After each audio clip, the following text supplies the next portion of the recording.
اب D S P A S P صاحب جو ہے وہ اپنی ذمہ داری نبھا رہے تھے. اب وعدہ کس نے کیا تھا؟ وہ بندہ کوئی بھی نہیں جو کہ حکومتی سطح پر جس کے ساتھ آپ بیٹھ کر دوبارہ جو ہے وہ مذاکرات کی دعوت دے سکیں یا کر سکیں. تو پنجاب میں فی الحال جو ہے ڈیڈ لائن دی گئی تھی وہ قریب آ رہی ہے. 15 محرم جو ہے ڈیڈ لائن دی گئی تھی, اور جو وفاقی سطح پر اور صوبائی سطح پر وعدے کیے گئے تھے, خاص طور پر کے پی میں وزراء نے وعدے کیے تھے, ان سے آسکنگ وہ کر سکتے ہیں کیونکہ وہ حکومت کا حصہ ہیں.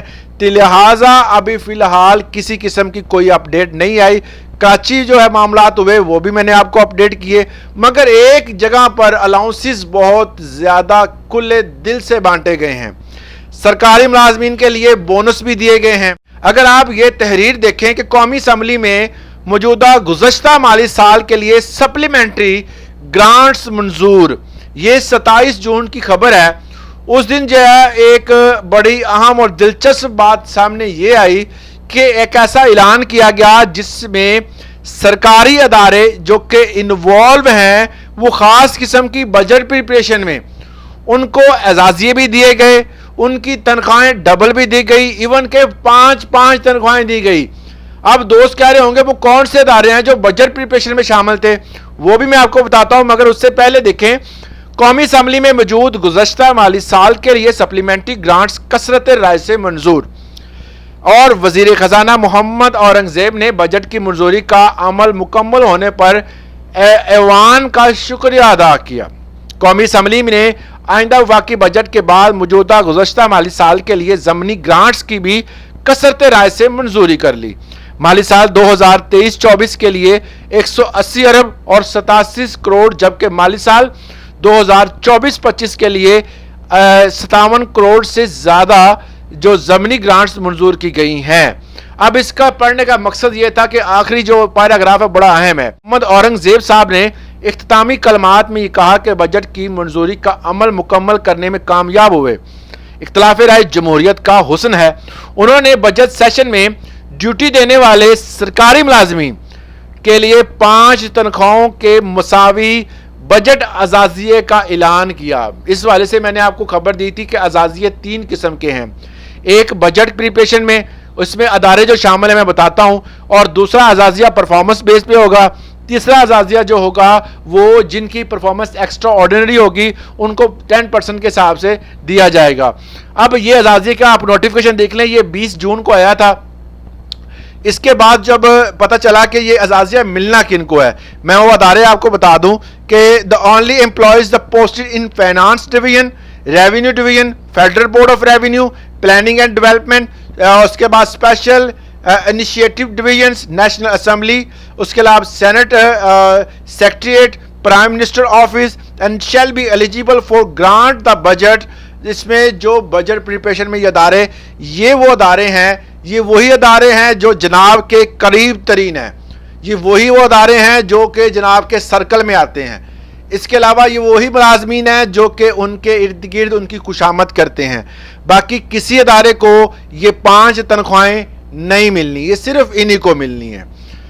تو یہ معاملات, جب ایسے معاملات ہوں گے تو ڈسپیرٹی ختم نہیں ہوگی, ڈسپیرٹی پیدا ہوگی, کیونکہ سندھ میں, بلوچستان میں, کے پی میں, کشمیر میں اور اسی طرح جو ہمارے جو باقی ڈپارٹمنٹس ہیں وہ وفاق سے دور نہیں ہیں. آپ وفاق کی سطح پر جو اعلان دیتا ہے ایٹ لیسٹ وہ ہمارے صوبائی ملازمین کو بھی ملنا چاہیے. یہ 5 تنخواہیں ان اداروں کو تو دے دی گئی ہیں, باقی ادارے والے کیا وہ آپ کے کچھ نہیں لگتے, ان کو بھی ملنا چاہیے. اب ان کے لیے انہوں نے کہا ہے جی وہ پرفارمنس بیس پہ ہوگا, ان میں بیسٹ پرفارمنس کے لیے بھی انہوں نے 10% کوٹا رکھا ہے, اور باقی جو ہے وہ جو اچھی پرفارمنس پر جو ہے وہ اعزازیہ ان کو بھی دے گا. ٹیچرز کے بارے سے بات کی تھی, انہوں نے کہا تھا جی ٹیچر کو ڈسپلنٹی ان کی پرفارمنس بیس پہ دیا جائے گا, مطلب ان کی پرفارمنس جتنی اچھی ہوگی یہ رینکنگ کون سیٹ کرے گا, حکومتی ادارے سیٹ کریں گے.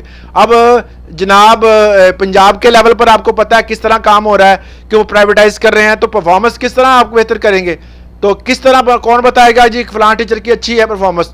تو اس طرح یہ جو ایک قسم کا لارا دیا گیا ہے کہ جی پرفارمنس بیس پہ ہوگا, کوئی فی الحال ڈسپیرٹی جو ہے وہ کسی بھی صوبے میں اتنا نہیں دیا گیا کہ آپ کہہ سکیں کہ یہ ایکول ٹو وفاق ہے. یہ ڈسپیرٹی وفاق اور صوبوں میں ہمیشہ رہے گی. اب دوسرے نمبر پہ بات کریں تو بجٹ میں آپ کو پتہ ہے کہ جو جو چیزیں منظور ہوئی اس کے بعد اکثر دوست کہتے ہیں کہ کیا اب اگر ایفرٹ کی جائے جو آپ ایفرٹ کر رہے ہیں کیا ان کو بجٹ کے بعد کچھ ملے گا؟ ڈسپیرٹی کا جو کہہ رہے ہیں وہ ملے گا؟ ڈسپیرٹی الاؤنس جو ہیں وہ موسٹلی جو ہیں وہ بجٹس کے بعد ہی ملے ہیں، اور جو الاؤنسز ملے ہیں وہ بھی بجٹ کے بعد ہی منظور ہوئے ہیں.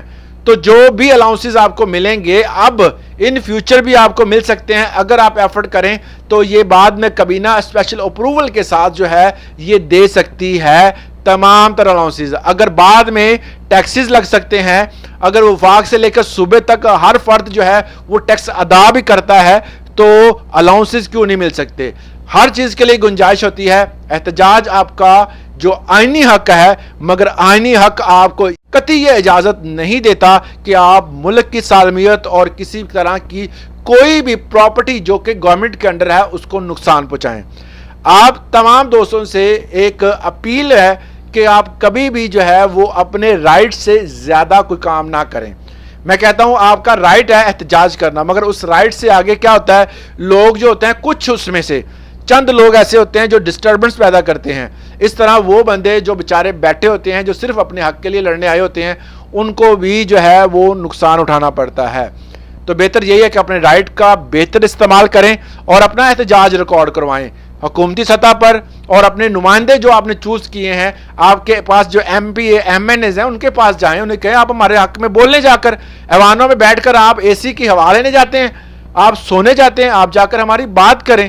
آپ اپنے اپنے حلقے میں جا کر جو آپ کے ایم پی اے ہیں ایم این ایز ہیں ان سے بات کریں جناب کہ آپ نے ہمارے حق میں بات کرنی ہے. کیونکہ آج کل تو ہر سیشن آن لائن ہوتا ہے، پتہ چل جاتا ہے کون بھائی سو رہا تھا اور کون بات کر رہا تھا. تو اس حوالے سے آپ کی رائے کیا ہے کمنٹ سیکشن میں ضرور دیجیے گا. آج کے لیے اتنے اجازت دیں. اللہ حافظ.